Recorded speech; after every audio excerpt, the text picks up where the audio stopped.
Hey guys, it's Fancy King back at it again, giving you tips and my team ahead for round 22 in fantasy. It wasn't a very good week in round 21. I'll get to my score in a minute. I'll just show you my team from round 21.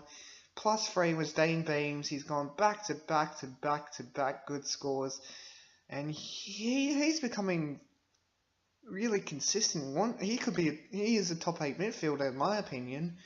-3, I mean, there's quite a few contenders for this. There's Andrew Gaff, pretty mediocre of a performance there.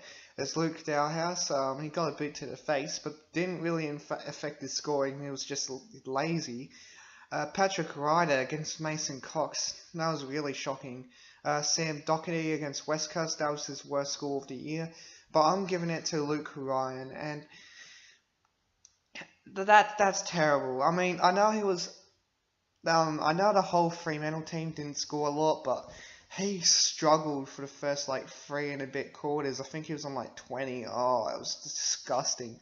So my defense wasn't that good. I think, yeah, Scharenberg was the second highest scorer in my defense, which kind of says a bit, but he's becoming really consistent.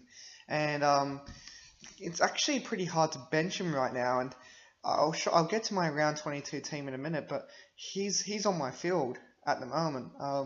My midfield, Dangerfield, Tom Mitchell captain. Tom Mitchell captain didn't really disappoint me too much. Had a good score again. He's back to his pig ways. Dustin Martin, a little bit disappointing, but it's not too bad. Adams is becoming probably the best defender right now in fantasy. I put him in the midfield that week because, Zach Merritt was suspended. I needed, to have a few changes throughout my team via DBP. Chalor was good again.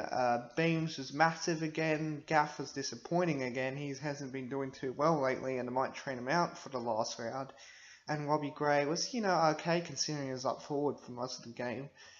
Stephen Martin, finally back to his Steph ways. He's finally scoring well. And Max Gorn, traded him in. And he's another -3 contender, but Billy Longer is in good form, and he had 6 free kicks against him, so that kind of took quite a bit of his scoring away, and he should bounce back next week. My forward, McRae, disappointing as well. Another -3 contender. There's a lot of premiums that didn't score too well this week. Ryder was pretty disappointing. Managola was good. I traded him in. I was pretty happy with that. Steele had a pretty good score. Heaney had an awesome score, and Dowhouse, as I said before, had a disappointing score. And on my bench, it's practically irrelevant, but Lewis Young did okay, and Solder did pretty good. So my score was 2,179, only moved me up a few hundred spots. I'm trying to get into that top 5,000 for a little bit of consolidarity. I mean, this year hasn't been my year. And I'm moving up a little bit towards the end of the season, but I think it's too late for me to even be in the top 4,000 because it's been pretty terrible. I mean, last year I made a huge late surge, but this year I just don't see it happening. So this is probably the best trades I've made this year so far, and we're in round 22, or we're coming into round 22. I traded out Jay Kennedy Harris. He's probably not going to play another game in the year. Done me well, maybe a bit of cash. I traded in Josh Dacos because he's the only 150k forward I could find, and ironically enough, he's playing this week, so more credit to me, I guess. But it doesn't. I just needed an F8 spot that's 150k, and wow, that turned out to be even better.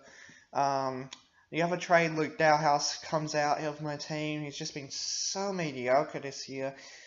He's only tonned once since round 6, which is disgusting, or round 8, I think. Round 6 or round 8. It's just really terrible. And then Steele Sidebottom comes in, and he's had a massive record against Geelong. I think his average against Geelong in the past 4 games is 120. So yeah, he comes in my team. He'll do good in the last 2 rounds. He's a reliable forward. And yeah, that was my trades for ahead for round 22.